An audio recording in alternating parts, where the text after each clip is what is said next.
Baik, Assalamualaikum warahmatullahi wabarakatuh. Kami dari kelompok 4 ingin mempresentasikan hasil dari diskusi kami eh, dengan judul penerapan teknologi bersih di industri pengolahan kopi organik Arabica. Sebelum kami memulai presentasi pada hari ini, izinkan kami memperkenalkan diri dulu. Mulai dari saya, perkenalkan nama saya Bernardinus Memeli, NIM 13221005. Perkenalkan, nama saya Muhammad Dwi Putra Sabilillah dengan NIM 13221022. Perkenalkan, nama saya Christian Robin Sarmanurung dengan NIM 13221051. Dan perkenalkan nama saya Maris Anugrah Nathaniel Soleh dengan NIM 13221037.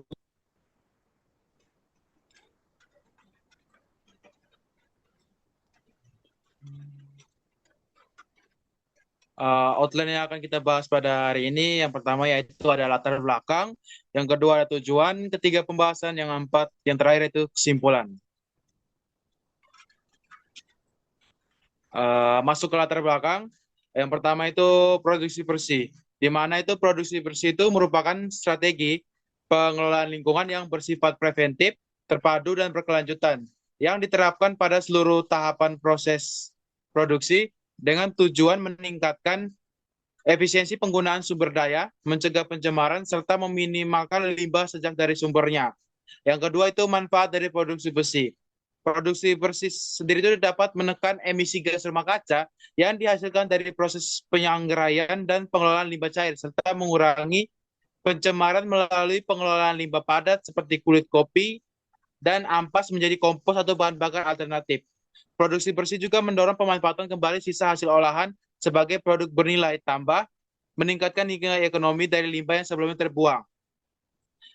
Industri kopi. Perkembangan industri kopi sendiri itu terus menunjukkan tren positif yang dimana itu didorong oleh tingginya permintaan pasar global serta meningkatnya minat konsumsi kopi di dalam negeri. Hal ini menjadikan kopi sebagai salah satu sumber devisa penting dari dan peluang investasi yang menjanjikan bagi pertumbuhan ekonomi nasional. Next.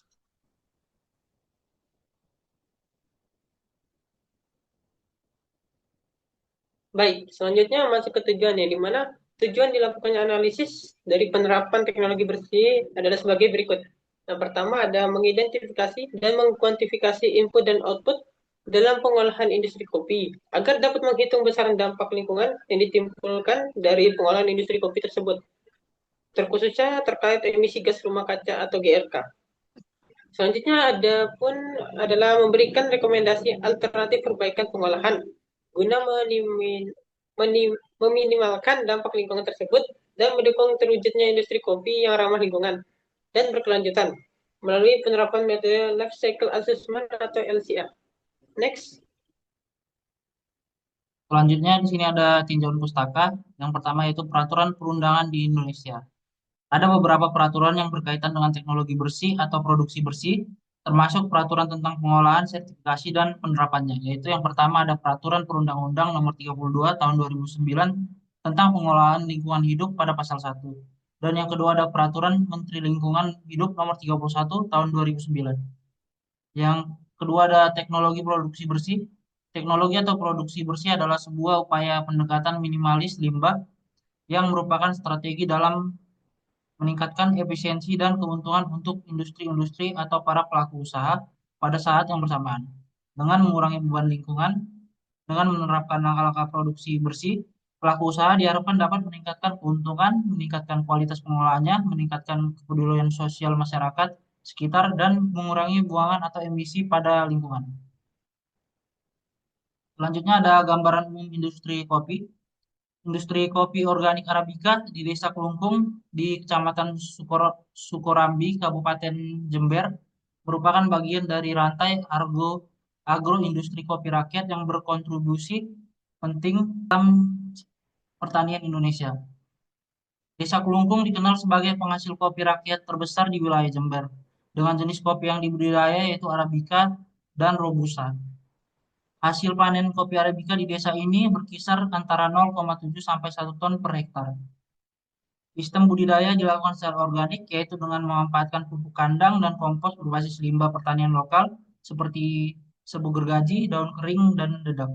Meski disebut organik, praktik pertanian yang diterapkan masih sangat bergantung pada kebiasaan pertanian dan belum berbasis standar limbah. Dapat kita lihat di bawahnya itu ada proses produksi kopi. Yang pertama yaitu ada budidaya kebun kopi.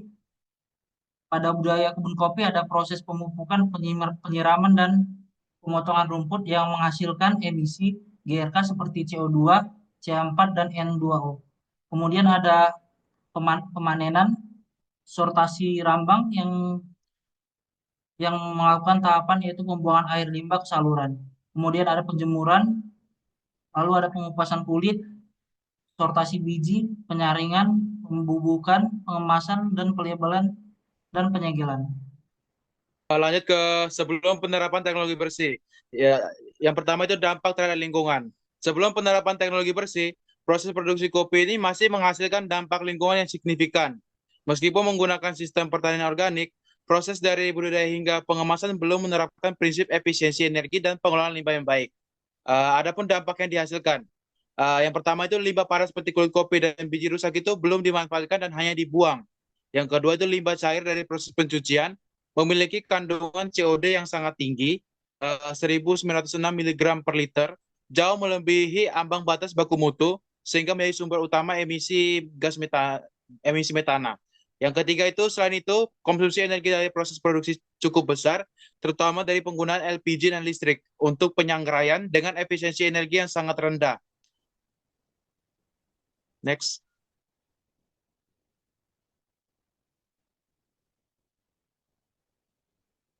Baik, selanjutnya masuk ke analisis dampak lingkungan yang ditimbulkan dari kegiatan tersebut. Yang dimana bisa dilihat di sini terdapat grafik dari hasil simulasi life cycle assessment yang kita lakukan pada industri kopi. Yang dimana analisis grafik ini menunjukkan bahwa kegiatan di industri kopi memberikan kontribusi besar terhadap beberapa kategori dampak lingkungan yang diukur berdasarkan dari hasil analisa tersebut. Diketahui bahwa proses pengolahan produk kopi Arabica organik menghasilkan GWP sebesar 18,0589 kg CO2 eki yang menunjukkan besarnya kontribusi emisi gas rumah kaca yang dilepaskan ke atmosfer. Selain itu, analisis efisiensi penggunaan energi dari proses ini menunjukkan dari nilai net energy ratio atau NER sebesar 0,03 yang mengindikasikan rendahnya efisiensi konversi energi input menjadi output produk serta net energy value NEV sebesar minus 33,12 yang menandakan bahwa pengolahan produk ini memerlukan lebih banyak energi dibandingkan energi yang dihasilkan. Next.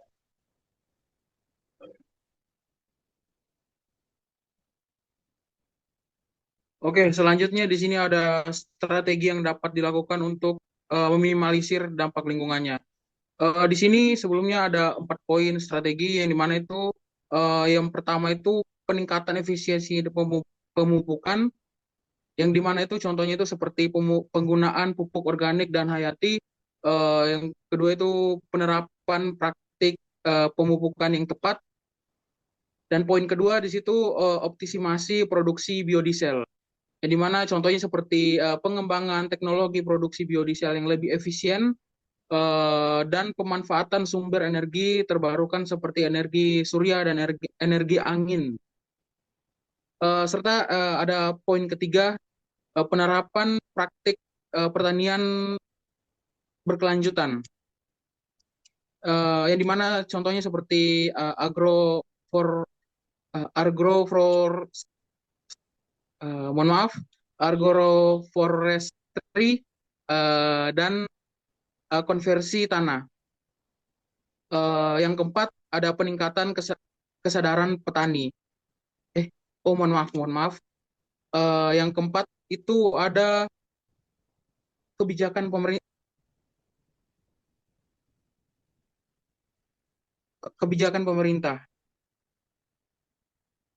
di mana kebijakan pemerintah ini termasuk dalam dukungan pemerintah untuk penelitian dan pengembangan teknologi produksi kopi yang berkelanjutan dan insentif dan subsidi untuk mendorong petani menerapkan praktik-praktik pertanian berkelanjutan, serta penegakan peraturan yang terkait dengan lingkungan dan berkelanjutan industri kopi.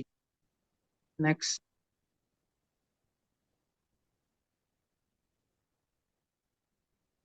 Oke, di sini ada kontribusi strategi terhadap target SDGs 2045. Di mana itu ada 4 poin juga, di mana yang pertama mewujudkan transformasi sosial, dan kedua mewujudkan transformasi ekonomi, yang ketiga memantapkan supremasi hukum, stabilisasi dan kepemimpinan Indonesia, yang keempat mematapkan ketahanan sosial budaya dan ekologi. Next.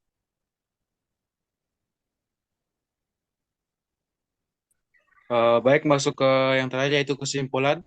Yang mana didapatkan ada 3 kesimpulan. Yang pertama, industri pengolahan kopi robusta organik ini memiliki peranan penting dalam perekonomian, namun juga menimbulkan dampak lingkungan yang cukup besar, terutama pada tahapan pasca panen. Untuk mengevaluasi dampak tersebut digunakan pendekatan cradle to gate yang mencakup seluruh proses dari budidaya hingga pengolahan menjadi kopi bubuk. Yang kedua itu metode life cycle assessment atau LCA. Diterapkan untuk mengidentifikasi tahapan produksi yang paling banyak menghasilkan emisi dan menggunakan energi secara insentif. Hasil analisis menunjukkan bahwa proses penyangraian kopi menggunakan LPG serta pengelolaan limbah cair dari tahapan sortasi menjadi penyumbang utama emisi gas rumah kaca seperti CO2 dan CH4. Yang ketiga itu untuk mengurangi beban lingkungan, beberapa langkah strategis yang bisa diterapkan meliputi pengelolaan limbah cair secara anaerobik untuk menghasilkan biogas, penggantian LPG dengan energi terbarukan, dan pemanfaatan limbah padat seperti kulit kopi sebagai briket bahan bakar. Selain itu, efisiensi energi, peningkatan kesadaran pekerja terhadap lingkungan, serta dukungan kebijakan pemerintah merupakan faktor penting dalam mendukung keberlanjutan industri kopi.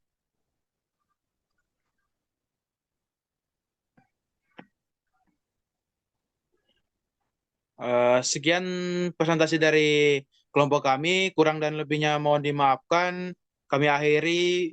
Wassalamualaikum warahmatullahi wabarakatuh.